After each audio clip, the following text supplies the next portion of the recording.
오늘 저는 역사에 관한 이야기로 말씀을 시작하려고 합니다. 지난 추석 때부터 남한산성이라는 영화가 상영되고 있습니다. 이 영화에 관한 이야기를 들으면서 저는 이런 생각을 해보았습니다. 지난 500년간의 우리나라 역사에서 가장 불행한 삶을 살았던 사람들은 누구였을까라고 말입니다. 아마 그들은 1580년쯤에 태어나서 1640년을 넘김 살았던 사람들이라고 생각을 합니다. 그들은 10대에 임진왜란을 겪었고 40대에 정묘호란을 겪어야만 했습니다. 그리고 50대에 남한산성의 주 내용인 병자호란을 겪어야만 했습니다. 한 세대에 이 끔찍한 전쟁을 세 번이나 겪었다. 한번 상상이나 해보십시오. 기록에 남아있는 당시의 참상은 우리의 상상을 초월합니다.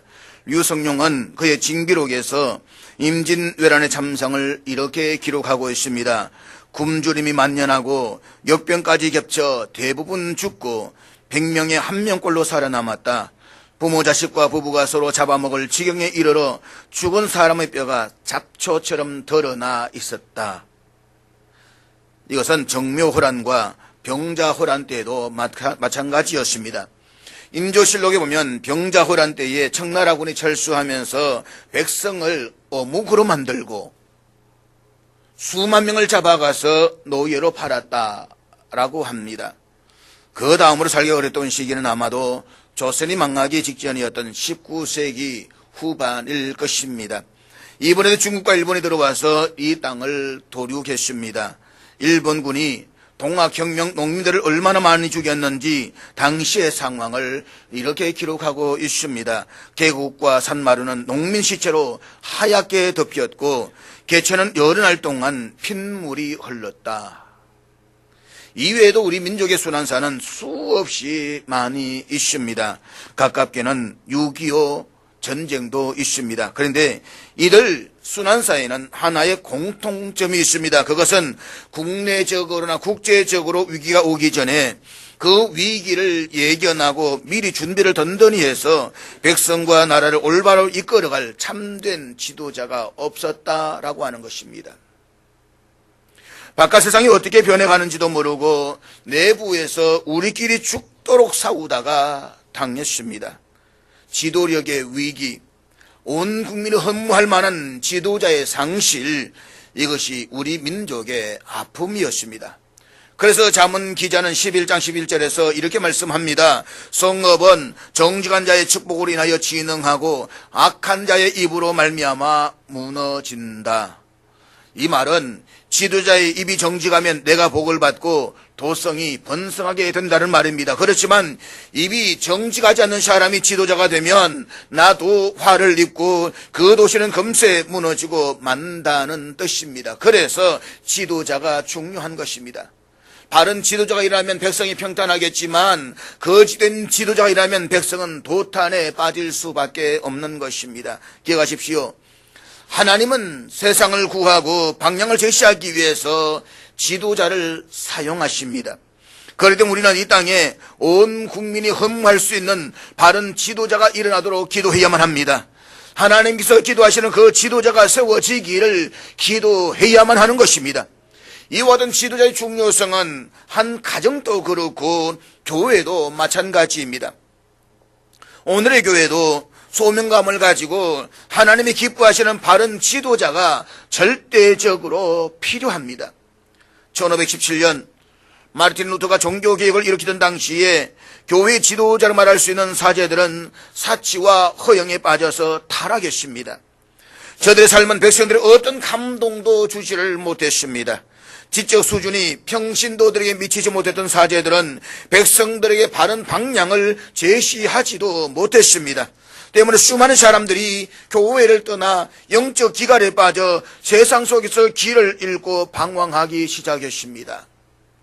사랑하는 여러분, 인간 홍수의 시대에 하나님이 기뻐하시는 참된 지도자를 찾기 어려운 흉년의 시대를 살아가는 것, 이것은 비단 루터가 종교개혁을 이뤘던 그 당시에만 있었던 상황은 아니었습니다. 남한산성의 병이 되었던 병자호란 때도 그랬고 오늘 우리의 시대도 그렇다는 것입니다. 그리고 그것은 사도 바울이 사역을 하던 초대교회 당시에도 그러했습니다.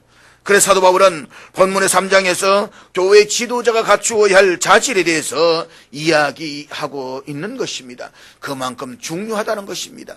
다시 말해서 교회의 지도자는 어떠한 사람이 되어야 되는가에 대해서 말씀을 하고 있는 것입니다. 사랑하는 여러분, 우리가 살아가면서 무엇을 하느냐라고 하는 것은 중요합니다. 그렇지만 우리가 어떤 종류의 사람이 되느냐라고 하는 것은 더욱 중요합니다. 우리가 얼마나 많은 일을 하느냐라고 하는 것은 중요합니다. 그렇지만 우리의 인격과 사람됨은 어떠한가라고 하는 것은 더더욱 중요합니다. 간혹 우리는 주변에서 많은 일들을 하지만 그의 인간됨이 좋지를 못해서 그 사람이 했던 모든 일들이 하나님 앞에 전혀 영광이 되지를 못하는 것을 발견할 때가 있습니다. 그래서 오늘 본문 3장은 교회 지도자로서 마땅히 갖추어야 할 자질들에 대해서 우리들에게 가르치고 있는 것입니다. 어떤 일을 하기 이전에 먼저 이러한 사람이 되라고 말입니다. 특별히 3장 1절 이하에서 7절까지는 교회 지도를 중에서도 감독의 자질에 대해서 이야기를 하고 있습니다. 이 감독은 쉽게 말하면 오늘날의 목사라고 이야기할 수가 있습니다. 본래 초대교회에서는 오늘과 같이 뚜렷하게 제도화된 목사직이 없었던 것 같습니다.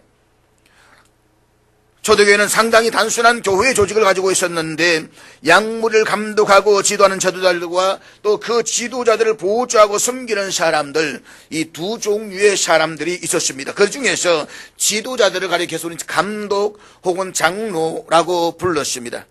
우리가 신약성경을 살펴보면 감독과 장로는 별개의 직책이 아니라 하나의 직책이었던 것을 알 수가 있습니다.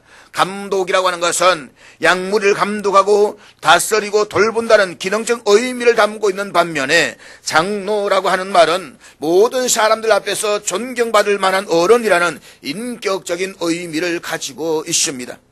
오늘 본문 3장에도 보면 교회 지도자의 자격을 말하면서 두 종류의 지도자가 등장합니다. 1절 이하에서 7절까지는 감독에 대해서이고 8절 이하에서는 집사에 대해서 기록하고 있습니다. 그러니까 초대교회에서는 감독과 집사, 지도자와 그 지도자를 돕는 집사의 단순한 조직을 가지고 있었던 것을 볼 수가 있는 것입니다.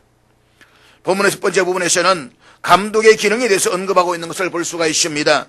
교회 지도자들을 감독이라고 불렀던 세 가지 이유를 우리는 생각해 볼 수 있는 것입니다. 이것은 감독의 세 가지 기능이라고도 말할 수가 있습니다.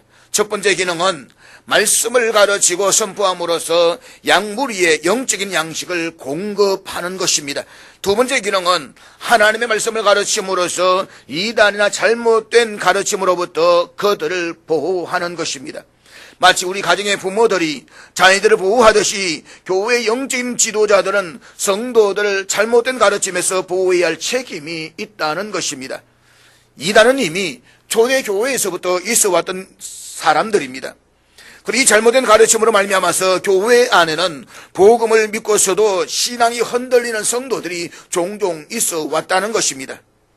그리고 세 번째 기능은 하나님 말씀을 통해서 성도들이 도덕적으로 타락하지 않도록 그들을 훈계하고 지키는 것입니다. 오늘 본문에서 사도 바울의 감독에 대한 1차적인 관심은 자질의 문제에 있음을 보게 됩니다. 그들은 어떤 자질을 가지는 사람이어야 하는가? 그러나 바울은 이 자질의 문제를 이야기하면서 동시에 이런 영적 지도자의 길은 우리가 한번 꿈꾸어 볼 만한 바람직한 야망이라는 사실을 강조하고 있다는 것입니다. 본문 1절 말씀을 한번 같이 보도록 하겠습니다. 1절 다 같이 읽겠습니다. 여기에서 사모한다 라고 하는 말은 원문에 보면 야망이라는 단어로 표현되어져 있습니다. 이 야망이라는 단어는 긍정적인 의미로 쓰일 수도 있고 부정적인 의미로도 쓰일 수가 있습니다. 한번 하나님의 손에 붙들림을 받아서 그분이 기뻐하시는 선한 일에 자신을 바치는 삶, 이것은 분명히 바람직한 야망입니다. 저는 우리 그리스도인 부모들이 자녀들의 소위 서울의 스카이 대학과 같은, 스카이 대학 또 스카이가 어떤 대학인가 찾는 분들이 있지만, 서울대학교, 그 다음에 고려대학교, 연세대학교, 학교를 통째로 스카이라고 말하는데, 이 스카이 대학 같은 훌륭한 대학교에 가도록 지도하는 것도 중요하다고 생각을 합니다. 그러나 동시에 그들을 하나님 앞에 드리며 그들 하나님의 영광을 위해서 서임받는 자가 되도록 격려할 수 있는 부모들이 되었으면 정말 좋겠습니다. 이상하게도 교회에서 성실하게 주님을 섬기고 봉사하는 재직들 가운데에서도 자녀들이 주님의 일을 위해서 헌신하겠다라고 말하면 갑자기 태도가 달라지는 분들이 있습니다. 심지어 어떤 사람들은 자녀들이 가고자 하는 대학교가 전혀 없을 때에 대뜸 한다는 말이, 야, 그러지 말고 네 신학교에나 가라 라고 이야기하는 분들이 있습니다. 신학교에나 가라. 그런가 하면 하던 모든 일들이 다 실패하고 더 이상 할 만한 어떤 직업이나 일이 없을 때에 이런 생각을 합니다. 하나님께서 나더러 신학교에 가서 목사가 되려고 하시는가 보다. 이것은 일종의 이중인격적 구조라고 이야기해야 될 것입니다. 여러분, 하나님의 사역자를 양성하는 신학교가 하다 못해 가는 그런 곳이 되어서는 안 되는 것입니다. 목사라고 하는 사역이 세상 모든 일들에 대해서 다 실패하고 마지막으로는 종착지가 아닌 것입니다. 세상 학교들 가운데서 가장 고귀한 학교가 신학교이어야 하고, 세상 일들 가운데 가장 우선적으로 선택하고 붙잡아야 할 거룩한 사역이 목사로 부름을 받는 것입니다. 하나님은 집단 설계 장소는 아닌 것입니다. 우리는 때때로 하던 일을 다 안 되니까 신학교 가야 되겠다라고 하는 사람도 있습니다만, 그래가지고 신학교가 되고 목사가 되었을 때 하는 공통적인 행동이 무엇입니까? 지배하려는 것입니다. 통치하려고 한다는 것입니다. 세상에서 끊임없이 당하고 그리고 받았으니까 이제는 내가 세상을 좀 지배해야 되겠다라고 해서 군림하려고 한다는 것입니다. 그러나 여러분, 하나님의 사역, 목사의 사역은 섬기는 자리이지 군림하는 자리는 아닌 것입니다. 교회 눈높이에서 낮아져서 교인들 온전히 섬겨서 바로 세우는 것, 그것이 목사의 직이지 교인들을 통치하고 군림하는 자리, 그것은 어디에도 성경에 없다는 것을 기억해야 되는 것입니다.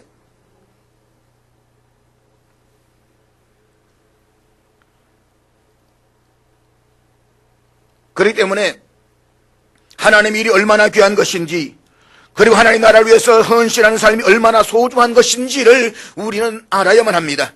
우리 스스로가 주님의 영광을 위하여서 하나님 나라를 위하여서 헌신해야만 합니다. 그리고 우리의 자녀들도 주님의 영광과 하나님의 나라를 위해서 헌신할 수 있도록 격려하고 도전하는 그런 부모들이 되어야만 하는 것입니다. 사랑하는 여러분, 교회 지도자가 되고자 하는 것은 분명히 좋은 일입니다. 하나님 앞에서 주님의 몸된 교회 안에서 지도자로 시험을 받는 것은 우리가 품어야 할 바람직한 야망입니다. 그러나 그 이전에 먼저 갖추어야 할 자질이 있습니다. 그것이 바로 우리의 삶의 소명인 것입니다.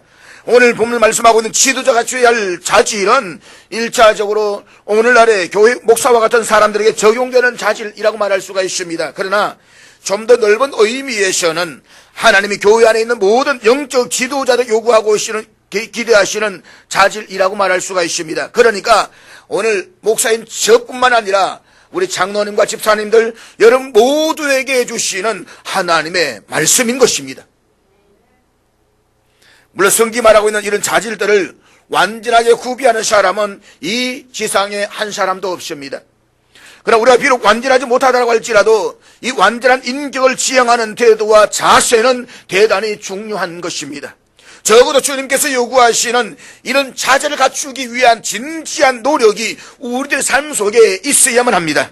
그렇기 때문에 주 앞에서 지도자가 되기를 원하는 사람들은 자신의 삶을 점검할 때마다 묻고 또 물어야 할 중요한 질문은 이것인 것입니다. 주님께서 요구하시는 이런 자질을 갖추기 위한 진지한 노력이 내 삶 속에 있는가? 오늘 본문에 나오는 교회 지도자를 갖춰야 할 자질을 소극적인 자질과 적극적인 자질이라는 두 가지 유형으로 나누어서 이야기할 수가 있습니다. 다시 말해서 어떤 사람이 되지 말아야 하는가에 대한 소극적인 자질과 어떤 사람이 되어야 하는가에 대한 적극적인 자질인 것입니다. 먼저 이런 사람은 되지 말아야 된다라고 하는 점에서 교회 지도자가 갖춰야 할 소극적인 자세로 우리는 5가지가 강조되고 있음을 볼 수가 있습니다. 첫 번째 자질은 책망할 것이 없어야만 합니다. 여기서 책망할 것이 없다라는 말은 원문에 의하면 결정적으로 흠잡을 것이 없는 사람이라는 뜻입니다. 한마디로 말해서 평판이 좋아야 한다는 말입니다. 왜 이런 면이 강조가 되는 것입니까? 그들이 바로 교회의 지도자들이기 때문인 것입니다. 한 지도자가 결정적으로 그 자질을 의심받기 시작할 때에 교회 전체 공동체는 흔들릴 수밖에 없습니다. 그래서 성경은 책망할 것이 없어야 한다는 이 중요한 자질을 교회 영적 지도자가 주어야 할 소극적인 자질에서 첫 번째로 제시하고 있는 것입니다. 두 번째 자질은 술을 즐기지 않아야만 합니다. 왜 이런 면이 강조되고 있을까요? 성경이 지도자 자격을 말하면서 술의 문제를 지적하고 있는 까닭은 그것이 자제력과 관련되기 때문인 것입니다. 술에 취하게 되면 자제를 상실해서 그릇된 판단을 내리기가 쉽습니다. 실수를 할 수가 있다는 것입니다. 그것은 교회 전체에 커다란 영향을 미칠 수가 있게 되는 것입니다. 한 지도자의 잘못된 판단은 교회 전체의 방향을 거르칠 수가 있습니다. 또 지도자의 실수나 범죄는 교회 전체의 명예를 훼손시킬 수가 있고 그것은 결국 하나님의 영광을 가릴 수가 있는 것입니다.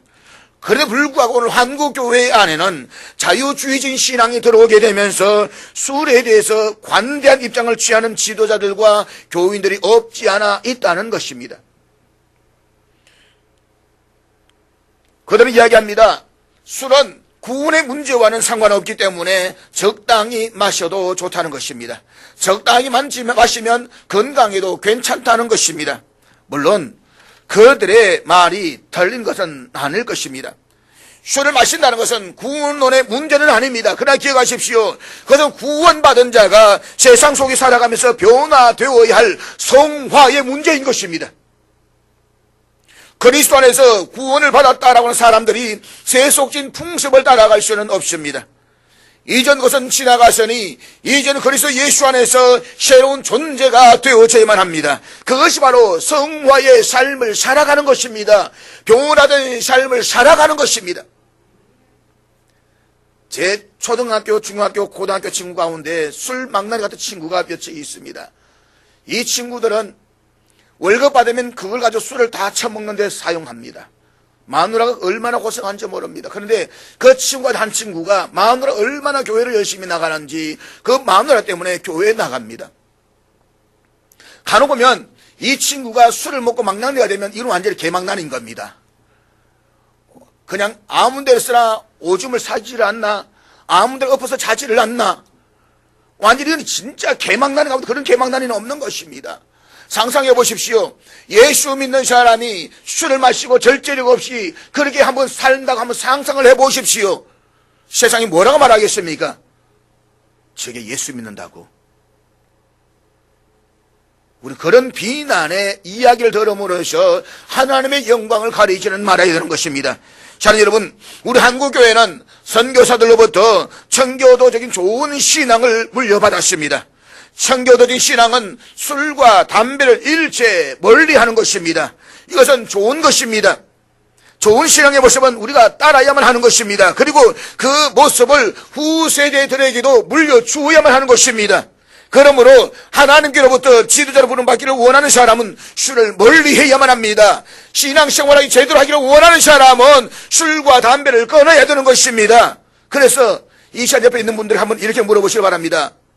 끊으셨지요?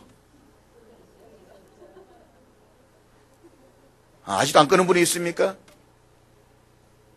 끊어야 되는 것입니다. 세 번째 자질은 구타하지 않고 다투지 않아야만 합니다.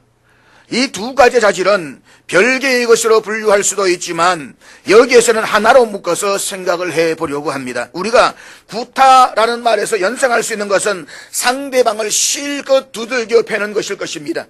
그러나 오늘 여기서 이 말은 꼭 두들겨 팬다라는 의미보다는 포악한 성격을 가진 사람을 의미하는 것입니다. 그리고 다툰다라고 하는 것은 수동적으로 자기 자신을 변호하면서 다른 사람들과 끊임없이 말다툼을 하는 것입니다. 그래서 유진 피터슨의 메시지 성경에서는 난폭하지 않고 너그러우며 라고 번역하고 있습니다. 난폭한 성질의 사람.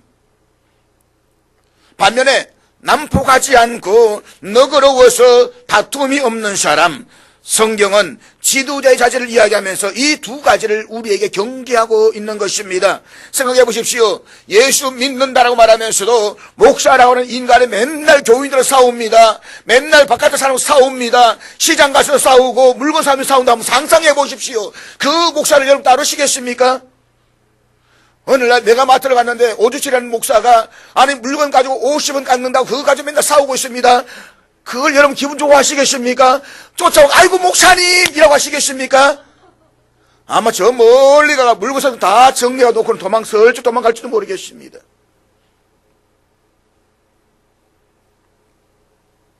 영적 지도에 있어서 성경이 가장 중요하게 요구하는 자질 가운데 하나는 섬김의 자세입니다. 만약 지도자가 전투적인 자세로 다른 사람과 말다툼을 일삼을 때에 우리는 그에게서 결정적인 결함을 지적할 수밖에 없는 것입니다. 어떤 종류의 지도자들이든지 이런 지도자가 세워지게 되면 그 교회 공동체는 불행을 초래할 수밖에 없는 것입니다. 나라도 마찬가지입니다. 나라도 소피스터들, 말쟁이들이 세워지면 안 되는 것입니다. 진실한 삶으로 우리의 감동을 줄 수 있는 그런 사람들이 우리의 지도자가 되어야 되는 것입니다. 네 번째 자질은 돈을 사랑하지 않아야만 합니다. 지도자는 돈을 만들 수 있는 기회가 많습니다. 만일 그가 돈을 사랑하는 사람일 경우에 그가 돈을 만드는 것은 부정적인 결과를 초래할 수밖에 없는 것입니다. 다시 말해서 자신의 삶을 파괴할 뿐만 아니라 교회 이미지를 땅에 떨어뜨릴 수가 있다는 것입니다. 우리 그 대표적인 사람으로 예수님의 12제자 가운데 한 사람이었던 가룟 유다를 생각하게 되는 것입니다. 우리는 결코 가룟 유다와 같은 사람이 되지는 말아야만 하는 것입니다.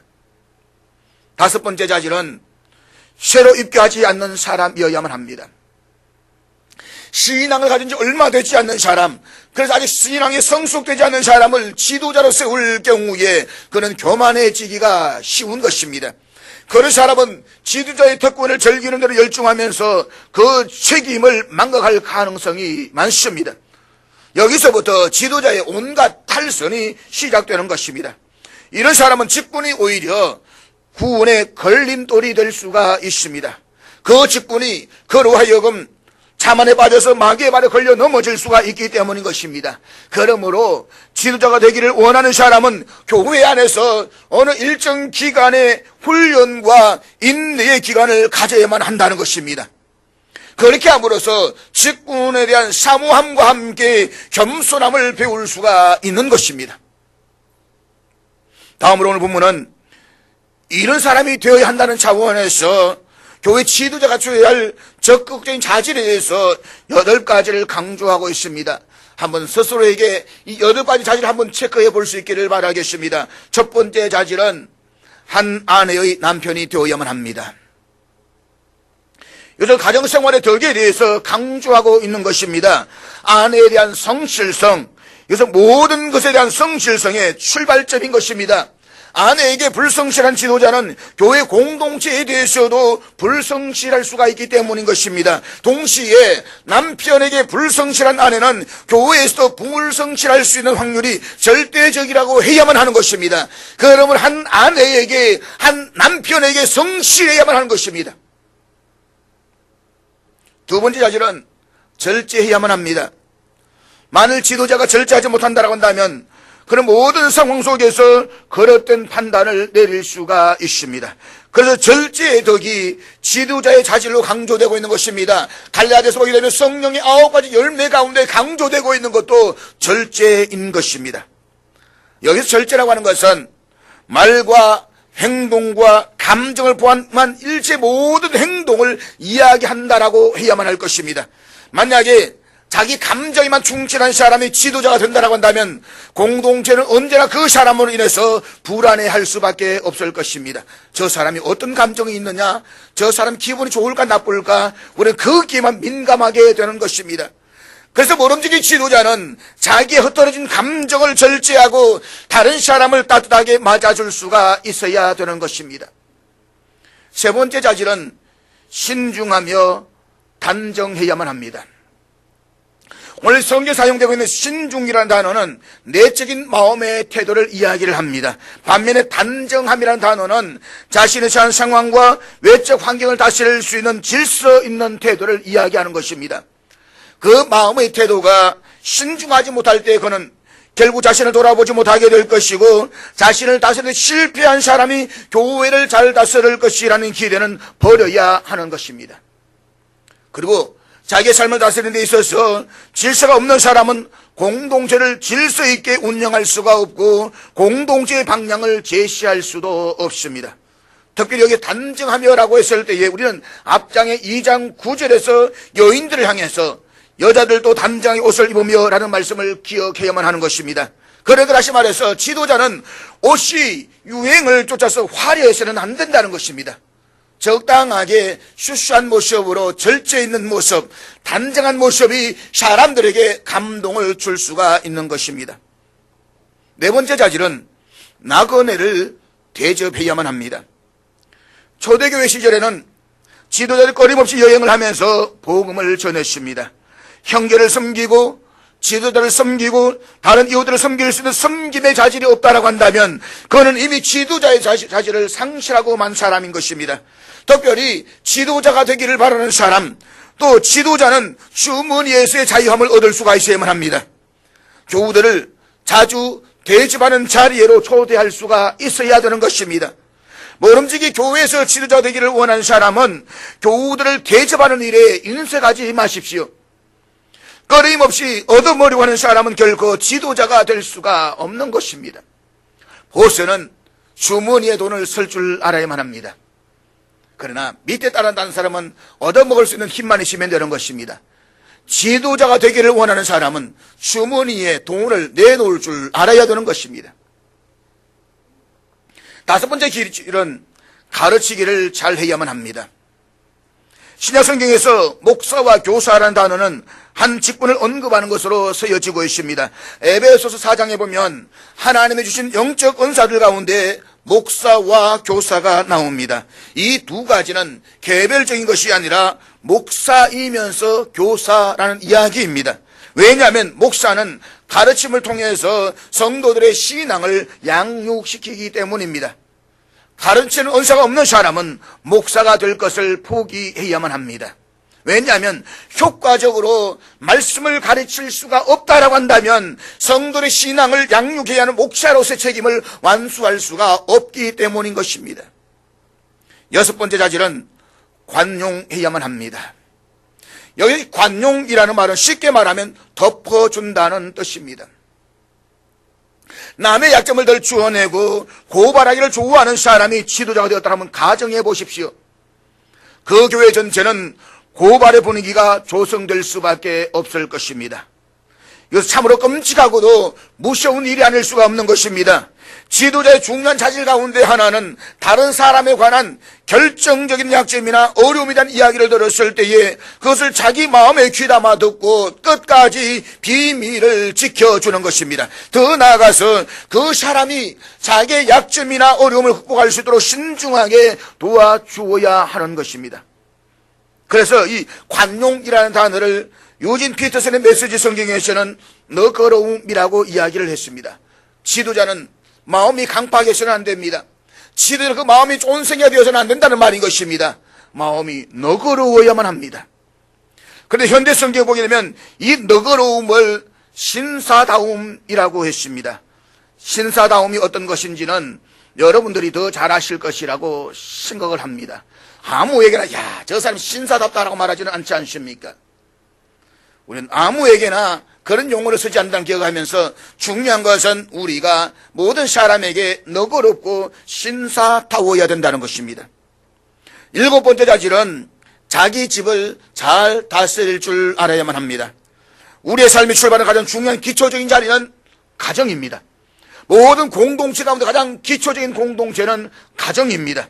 어떤 사람이 가정에서 지도력을 발휘할 수 없다고 한다면 그런 공동체에서 지도력을 발휘할 자격이 없는 것입니다. 그렇기 때문에 오늘 본문 5절은 이렇게 말씀하고 있는 것입니다. 본문 5절 말씀 다 같이 읽도록 하겠습니다. 같이 읽습니다. 그래서 여덟 번째 자질은 외인에게서도 선한 증거를 얻어야만 합니다. 여기서 외인은 불신자들 혹은 믿지 않는 사람들을 가리키는 이야기라고 볼 수 있습니다. 그러니까 교회 지도자가 되려는 사람은 마땅히 세상 사람들로부터도 좋은 평판을 들어야 된다는 것입니다. 지도자가 그들에게서 선한 증거를 얻은 이유는 이어지는 말씀에서 이야기하고 있습니다. 비방과 마귀의 올무에 빠질까 염려하나. 여기서 이 마귀라는 말에는 참소자라는 뜻이 들어 있습니다. 마귀는 하나님 앞에 끊임없이 고발하기 위해서 끊임없이 성도들에게서 참수할 결함을 찾고 있습니다. 성도의 삶 속에서 무슨 잘못된 것이 있는가, 이것을 끊임없이 찾아낸다라고 하는 것입니다. 여러분, 우리가 알다시피 불신자들의 잘못은 사회에서 별로 큰 유서거리가 되지를 않습니다. 그렇지만 그리스도인들, 특히나 목사가 잘못하면 어떻습니까? 그것은 굉장한 유서가 되고 말 것입니다. 사실 우리 그리스도인들이 조금만 잘못을 해도 우리의 이웃들이 뭐라고 말합니까? 저 예수쟁이가.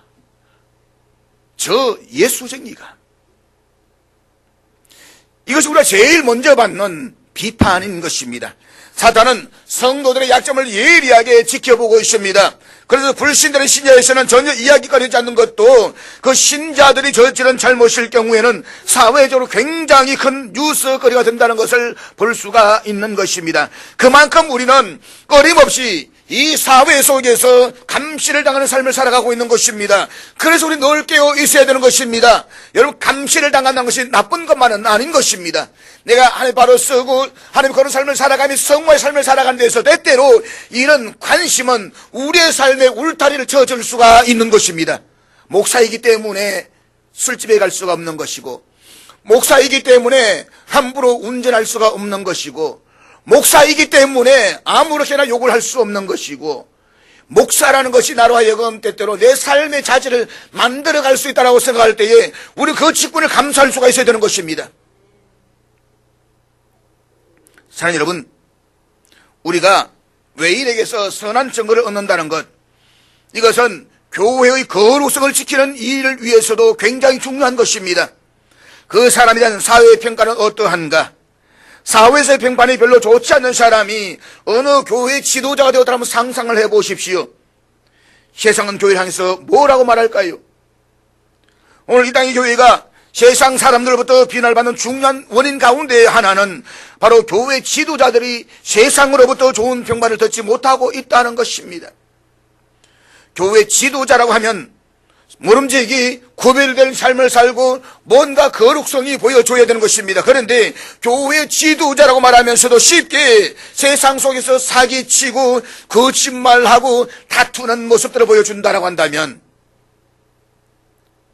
그래서 주님의 거룩한 피 흘리심으로써 구원받은 오늘 한국의 교회는 거룩성을 상실하고 오히려 비난과 지탄의 대상이 되어져 가고 있는 것입니다. 그러므로 사랑하는 여러분, 우리는 세상 속에서 존경을 받아야 되는 것입니다. 세상 속에서 평판이 좋아야 되는 것입니다. 오늘 본 말씀에서 이런 질문을 스스로 한번 던져볼 수 있기를 바랍니다. 나는 도덕적으로 교인들에게서 신뢰받을 만한 지도자인가? 그리고 불신자들에게서 신뢰받을 만한 인격을 갖추었다라고 생각하는가? 나는 다른 사람과의 관계에 있어서 다투는 자세가 아니라 섬기는 자세로 바람직한 인간관계를 맺고 있는가? 사랑하는 여러분, 우리 그리스도인들은 말씀 앞에 우리 자신을 비춰보면서 지도자의 길을 걷고자 하는 선한 야망을 가져야만 합니다. 세상의 일보다 하나님의 일에 마음을 갖는 것은 분명히 좋은 일입니다. 그러나 내가 어떤 일을 하는가, 그리고 내가 어떤 대우를 받는가라는 사실보다는 나는 주님 앞에 이러한 지도자로서의 인격을 갖추고 있는가라는 사실이 더 중요하다는 것을 우리는 기억해야 되는 것입니다. 무엇보다도 지도자는 일반 사람들이 이루지 못한 더 높은 도덕적, 영적 수준의 삶을 보여주어야만 합니다. 그래야 그 백성들과 교회 교우들이 더 좋은 삶으로 영향을 받게 되는 것입니다. 더 귀하고 복된 삶으로 나아갈 수가 있게 되는 것입니다. 이것이 지도자가 평생을 두고 실험해야 할 더 중요한 문제인 것입니다. 그렇다는 여러분, 지도자는 된 사람이 아닙니다. 되어가고 있는 사람입니다. 목사도 하나님 안에서 끊임없이 되어져 가고 있는 사람입니다. 저는 제 스스로도 많은 제한성과 한계성과 약점을 가지고 있다는 것을 잘 알고 있습니다. 그러나 합력의 선을 이루신 하나님의 도우심으로 하나님이 기뻐하시는 그 지도자가 되기 위해서 끊임없이 노력하고 있다고 말씀을 드릴 수는 있습니다. 장로님도 되어가는 것이고 지사님들도 되어가는 것이고 권사님들도 되어가는 것입니다. 아버지도 어머니도 되어가는 것입니다. 그러기 위해서 이 시대에 세상 사람들 같지 못한 새로운 시대를 열어갈 수 있는 영감으로 우리는 충만해야 되는 것입니다. 성령으로 충만하셔야만 합니다. 그리고 끝없이 배우고 잊고자 하는 겸손한 마음을 잃지 마십시오. 나를 세워가며 하나님이 기뻐하시는 그 사람으로 나를 만들어가는 데에 부담 없이 노력하십시오. 그래서 좋은 지도자로 인하여서 오늘 우리의 교회가 이 땅의 도성들이 흥왕되어지는 축복이 날 수 있기를 주의 이름으로 축복합니다. 기도하겠습니다. 하나님 아버지,